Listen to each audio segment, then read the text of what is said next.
వేగా జ్యువెలర్స్లో in store wedding jewellery exhibition. Guaranteed lowest prices.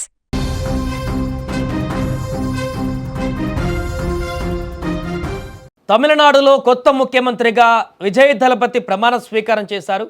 మనందరికీ తెలిసిందే, నిన్న నెహ్రూ ఇండోర్ స్టేడియంలో జరిగినటువంటి ప్రమాణ స్వీకార కార్యక్రమానికి వేలాదిగా టీవీకే పార్టీ కార్యకర్తలు, విజయ్ అభిమానులతో పాటు అనేక మంది సెలబ్రిటీలు, ప్రముఖులు కూడా విచ్చేసి ఆ ప్రమాణ స్వీకార కార్యక్రమానికి హాజరైనటువంటి పరిస్థితిని మనం చూసాం. అయితే మొదటి రోజే ప్రమాణం చేసినటువంటి తర్వాత విజయ్కి మొదటి రోజే రాజకీయ సవాళ్లు మొదలైపోయాయి.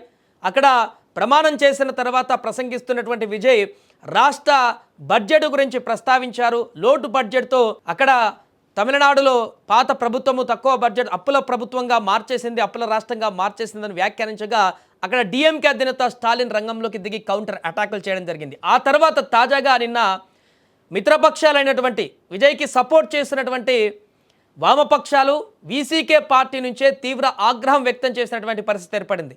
విజయ్ అక్కడ కార్యక్రమంలో జరిగినటువంటి కొన్ని పరిణామాలపైన సిపిఐ, సిపిఎం వామపక్ష పార్టీలు, వీసీకే పార్టీ తీవ్ర ఆగ్రహాన్ని వ్యక్తం చేశాయి. అంతేకాకుండా విజయ్ ప్రభుత్వాన్ని వివరణ కూడా కోరాయి.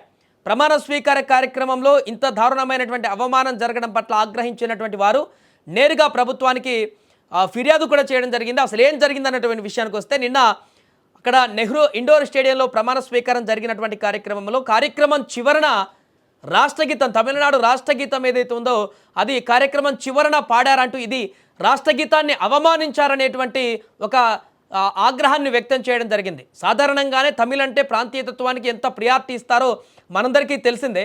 సో ఈ సందర్భంలో ఆ యొక్క రాష్ట్రగీతాన్ని చులకన చేశారు, చివరిలో పెట్టేశారు, రాష్ట్రగీతానికి హేళన చేశారు, అవహేళన చేశారు అనేటువంటి విధంగా ఇప్పుడు వామపక్షాలు, వీసీకే పార్టీకి సంబంధించినటువంటి ఎమ్మెల్యేలు తీవ్ర ఆగ్రహాన్ని వ్యక్తం చేశారు. అంతేకాకుండా తాజాగా నిన్న క్యాబినెట్లో మంత్రిగా ప్రమాణం చేసినటువంటి అర్జునకి కూడా వారు ఎందుకు ఇలా చేశారు, వివరణ కావాలి, రాష్ట్రగీతాన్ని అవహేళన చేశారంటూ ఆయనను, మంత్రిని కూడా అడగడం జరిగింది. వీరు దీనికి వెంటనే కొత్తగా ఎంపికైనటువంటి మంత్రి అర్జున కూడా వెంటనే రెస్పాండ్ అయ్యారు. ఆయన కూడా స్పందించారు. ఈ యొక్క ఘటన పట్ల మేము కూడా విచారం వ్యక్తం చేస్తున్నారు, అలా ఎలా జరిగిందో మాకు కూడా తెలీదు, అక్కడ అవహేళన చేయాలనేటువంటి ఉద్దేశం ఏమాత్రం కూడా ప్రభుత్వానికి లేదు. ఖచ్చితంగా ప్రభుత్వము ఈ విషయం పట్ల సానుకూలంగానే ఉంది, మీరు చెప్పినటువంటి డిమాండ్కి సంబంధించి అండ్ అధికారులకు దీనికి సంబంధించినటువంటి ఆదేశాలను కూడా ఇవ్వడం జరిగింది. అర్జున వెంటనే వివరణ కోరారు.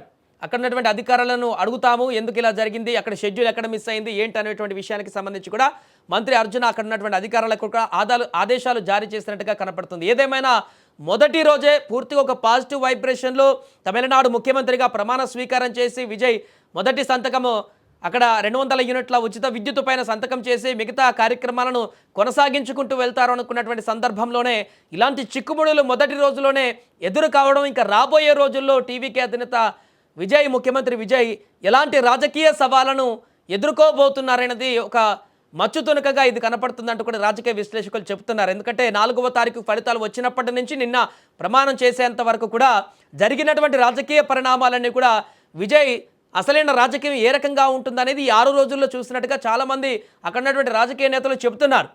సింగిల్ లార్జెస్ట్ పార్టీగా అవతరించినప్పటికీ కూడా మ్యాజిక్ ఫిగర్ దాటకపోవడంతో మిగతా పార్టీలకు సంబంధించిన మద్దతు కావాల్సి వచ్చింది. వారు చెప్పిన దానికి వినాల్సిన పరిస్థితి, వారిని ఒప్పించాల్సిన పరిస్థితి, రకరకాల రాజకీయ ఎత్తుగడలను చూశారు ఈ 6 రోజుల్లోనే ముఖ్యమంత్రి విజయ్. ఇప్పుడు ఆ పాలనాపరమైనటువంటి ప్రతిపక్షాల నుంచి, విపక్షాల నుంచి ఎదురయ్యేటువంటి మాటలు, సవాళ్ళను ఇప్పుడు ఎదుర్కొని ప్రభుత్వాన్ని ఈ 5 సంవత్సరాల పాటు ముందుకు తీసుకువెళ్లాల్సినటువంటి పెనుభారం ఇప్పుడు విజయ్ పైన పడింది. ఈ నేపథ్యంలో 6 నెలల వరకు డిఎంకే ప్రధాన ప్రతిపక్షం అయితే డిఎంకే 6 నెలల వరకు వేచి చూస్తామని చెప్పారు. ఆ తర్వాత ఫుల్ ప్లెజ్డ్గా ప్రభుత్వాన్ని విమర్శించడమో, విజయ్ నిర్ణయాలని ప్రశ్నించడమో రకరకాలవి చేస్తుంటారు. కానీ ఇప్పుడు సొంతగా వారికి మద్దతు ఇచ్చినటువంటి మిత్రపక్షాల నుంచి ఎదురవుతున్నటువంటి ఈ యొక్క ప్రశ్నలు కానీ, ఆగ్రహావేశాలు కానీ ఏ రకంగా సద్దుమణిగిస్తారు, ఏ రకంగా కలిసి ముందుకు వెళ్తారనేది ప్రశ్నగా మారింది. ఆల్రెడీ వీసీకే చెప్పడం జరిగింది, ఒక పార్టీ మేము డిఎంకే అధినేత స్టాలిన్ చెప్పిన దానికి తలొగ్గే ఆయన మద్దతు ఇవ్వమన్నారు కాబట్టి మేము మద్దతు ఇస్తున్నాము టీవీకే పార్టీకి అంటూ బహిరంగంగానే చెప్పారు. అంటే అక్కడ స్టాలిన్కి అనుచరులుగా ఉన్నటువంటి వీళ్ళు ఇప్పుడు టీవీకే పార్టీకి మద్దతు ఇస్తూ ఉన్నటువంటి పరిస్థితి. ఒక రకంగా అక్కడ టీవీకే ప్రభుత్వంలో వీరు ఎప్పుడు ఏ సందర్భంలో ఏ రకంగా ఇరకాటం పెడతారో తెలియనటువంటి పరిస్థితి కూడా రాబోయే రోజుల్లో వచ్చే అవకాశం ఉన్నట్టుగా చెప్తున్నారు. ఇలాంటి పరిణామాలలో మొదటి రోజే విజయ్కి అనూహ్యమైనటువంటి పరిణామాలు ఎదురయ్యాయి. దీన్ని ఎలా ఓవర్కమ్ చేసి ఏ రకంగా ముందుకు వెళ్తారనేది ఇప్పుడు ప్రశ్నగా మారింది. ఒకవైపు స్టాలిన్ నిన్న కౌంటర్ అటాక్ చేశారు. మొదటి రోజే ఇలాంటి అవాకులు చవాకులు పాలడం సరికాదు, పాలన పైన పూర్తి అవగాహన ఉండాలి, మేము చేసినటువంటి ఆ యొక్క అప్పులు కూడా లిమిట్స్ ప్రకారమే ఉన్నాయి, నిబంధనల ప్రకారం ఉన్నాయంటూ స్టాలిన్ మాట్లాడడం జరిగింది విజయ్ చేసిన వ్యాఖ్యలకి. ఇప్పుడు మిత్రపక్షాలే రాష్ట్ర గీతాన్ని అవహేళన చేశారంటూ కూడా వారు కూడా ఆగ్రహాన్ని వ్యక్తం చేసినటువంటి పరిస్థితి. సో చిన్న చిన్న పొరపాట్లు, మైనర్ మిస్టేక్స్ కనుక ముఖ్యమంత్రి విజయ్ ఇంకా రాబోయే రోజుల్లో చేసుకుంటూ వెళ్తే మిగతా మిత్రపక్షాల కానీ, విపక్షాల నుంచి కానీ, ప్రతిపక్షం నుంచి కానీ ఇంకా చాలా చాలా విమర్శలను ఎదుర్కొనేటువంటి అవకాశం అయితే కనిపిస్తుంది.